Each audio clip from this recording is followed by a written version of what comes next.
Social media জুড়ে কালিদির কথা মোটামুটি এখন জানে না এরকম নেই। একটা মহিলা, তিনি এত বছর ধরে এইরকম একটা দোকান চালাচ্ছেন, খেটে খাওয়া মানুষদের জন্য কম দামে খাওয়া সরবরাহ করে যাচ্ছেন।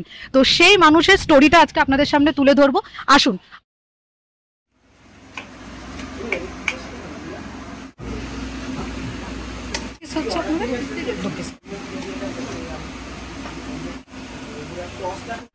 আপনারা থালি তো অনেক জায়গায় দেখেছেন। এই থালি, এটা কিন্তু রোজকার খাওয়ার থালি, মানে ওই অনুষ্ঠান বাড়িতে একদিন খুব তেল মশলার থালি নয়, কিন্তু এইটা একদম রেগুলার খেটে খাওয়া মানুষের রোজকার খাবারের থালি। কি আছে সেই থালিতে? প্রথমেই বলি, বাঙালির ভাত, একটা পেঁয়াজ রয়েছে, একটা লেবু রয়েছে যেটা যতদূর মনে হচ্ছে গন্ধরাজ লেবু, আর রয়েছে একটা কাঁচা লঙ্কা, এবং কালিদির দোকানের বিখ্যাত ডালের বড়া, যেটার কিন্তু বিশাল ক্রেজ, যেটা আমি অন্তত সোশ্যাল মিডিয়া থেকে জানি। আর রয়েছে ডাল, এবং অনেস্টলি বলছি, এই ডালটা দেখে কিন্তু একদম মনে হচ্ছে বাড়ির ডাল তুলে নিয়ে চলে এসেছি। এখানে রয়েছে পটল এবং আলুর তরকারি, যতদূর মনে হচ্ছে আলু আছে, আমার এখানে আলু আমি দেখছি না, তবে আমার মনে হচ্ছে এটা পটল আলুর তরকারি। আর রয়েছে আলু ভাজা, এবং এই আলু ভাজার একটা আলাদা টেস্ট আছে, আপনি কি খেয়াল করছেন? এখানে কিন্তু রয়েছে খোসা, এই খোসা সমেত আলু ভাজার কিন্তু আলাদাই টেস্ট আছে। কারা কারা খেয়েছেন কমেন্টে জানাবেন। আর সাথে নিয়েছি আমি মাটন। এখানে মাটনের আপনার 2 পিস মাটন থাকছে। মাটনের পিসগুলো কিন্তু যথেষ্ট স্ট্যান্ডার্ড রয়েছে, যেই দাম নিচ্ছে সেই তুলনায় বলছি। এটা 150 টাকার একটা থালি। এখানে 2 পিস মাটন রয়েছে, একটা এই বড় আলু রয়েছে, মানে ভাবা যায় আলু সাইজটা দেখুন, এবং আলু তো একদম দেখুন, এই হচ্ছে আলু। আর বেশি চাপ দিচ্ছি না, নাহলে কিন্তু পড়ে যাবে বাইরে। আর এই রকম আর একটা মাটন রয়েছে। এই সম্পূর্ণটা নিয়ে কিন্তু 150 টাকা, হ্যাঁ, শুধু মাটনটা নয়। তো এবার খেয়ে বলি কিরকম। আসল বাঙালি কিন্তু ডাল এরকম আঙ্গুল দিয়ে গুলিয়েই খায় ভাই, সফিস্টিকেশন দেখাতে পারছি না, চামচ টামচ দিয়ে আমি খেতে পারবো না। বর্ষাকাল, মুসুরির ডাল, আলু ভাজা, আর তার সাথে ডালের বড়া, আবার তার সাথে রয়েছে খাসির মাংস, তাও কাঠের জালে রান্না করা। বাইরে যেরকম আপনার বাড়ির সামনে জল জমেছে, সেরকম কিন্তু আমার মুখের ভেতরেও জল জমেছে। গন্ধরাজ লেবুটা একটু চিপলাম, দারুণ। এই বড়াটা ডাল বাটা এবং পেঁয়াজ, আশা করি লঙ্কা আছে। এই হচ্ছে ডালের বড়া। এটা কিন্তু একটা বেশ স্ট্যান্ডার্ড সাইজের বড়া, মানে একদম ছোট না। দেখুন আমার হাতের মধ্যে এই যে এতটা, অর্ধেক হাত দিয়ে কিন্তু বড়াটা, এটা ভালো সাইজের বড়া। ডালের বড়াটা খুবই সুস্বাদু।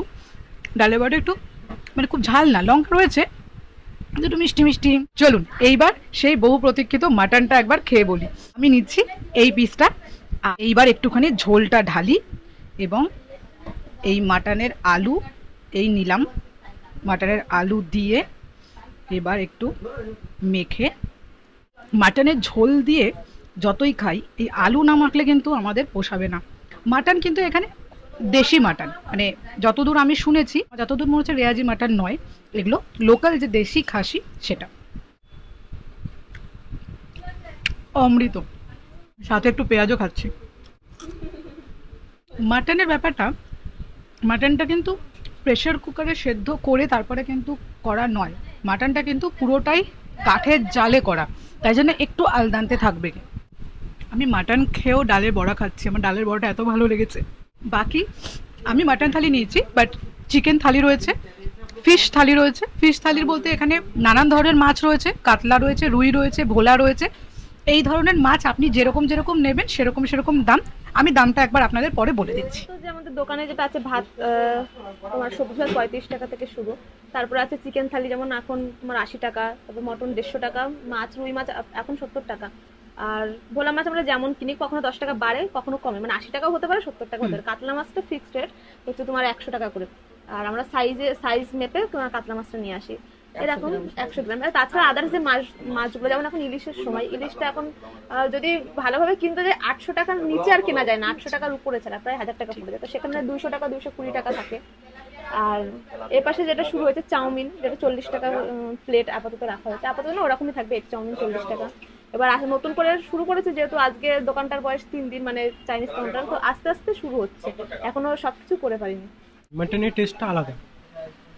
মাটন নিয়ে মাঝে ঘুরে পুর করে, এবার বুঝতে পারছি কাঠের রান্না কেন ভালো বলে।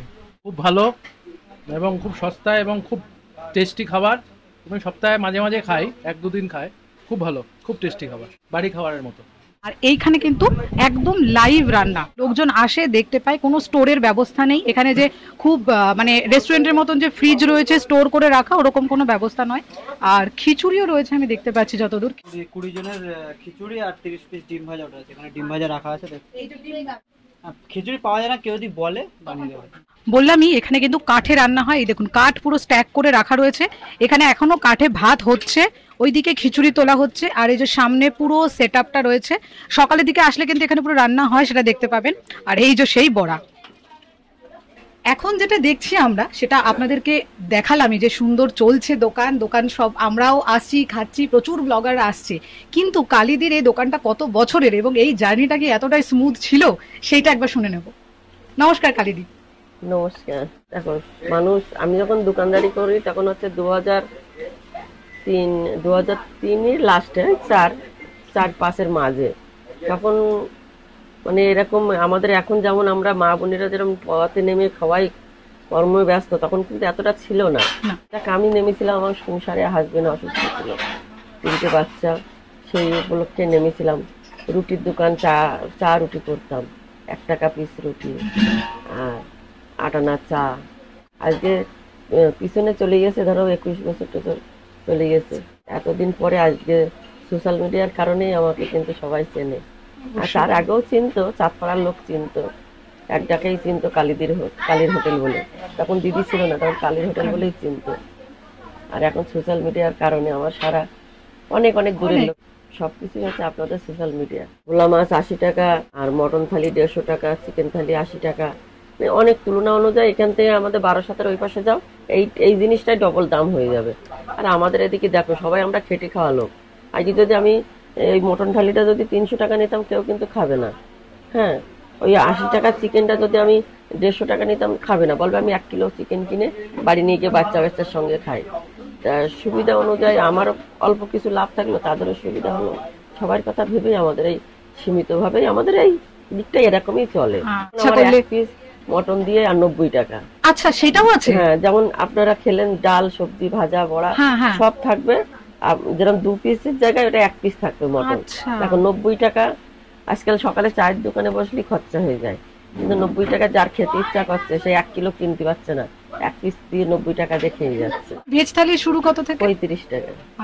আপনারা দেখতে পাবেন আশেপাশের অনেক লোকে, এই যে পাশের লোকটা খেলো 35 টাকা। মানুষের আগে হচ্ছে রুচি রোজগার, তার রুচি রোজগার দেখেই তারা সে খাবে। অনেকদিন ধরে ইচ্ছা ছিল খোলার, মেয়ে অল্প অল্প করে জিনিসপত্র টুকি কেনাকাটা হচ্ছিল, তো সেইভাবে জায়গাটাও সেটিং হচ্ছিল না, আর অর্থেরও কিছু হয়েছিল, ওই জন্য অনেক কিছু কেনার থাকে তো না। হঠাৎ ওরা 2 ভাই বোনই, আমার মেয়ে কিন্তু অনেক জেদ করে লেগেছে, ঘর ভেঙে টাকা করে তারপরে এই চাইনিজ কাউন্টারটা করেছে। আমি একটা কথা বলি, আমি কিন্তু একজনের দেখি অনেক মানে মনে শক্ত পেয়েছি, যেমন ডিবাপির আমার ডলি থাকে। আমি ওনার কথাগুলো শুনে আমার এত ভালো লেগেছিল যে উনি অত বড় লোক ঘরের একটা বউ হয়ে, মেয়ে হয়ে, উনি যেভাবে কষ্ট করে আজকে এইভাবে দাঁড় করিয়েছে। আমরা চাই ওনার রাস্তা যদি ধরে এগোই, আমি ওনার মতন একদিন হতে পারি। উনি কিন্তু ব্র্যান্ড তৈরি হওয়ার পর আরো বেশি খাচ্ছে। আমি কিন্তু বেশ ব্যস্ততার মধ্যে উর্মিকে ধরে বসালাম এখানে, করছে আমি এসে থেকে দেখছি, এটা কিন্তু মানে কমেন্ডেবল।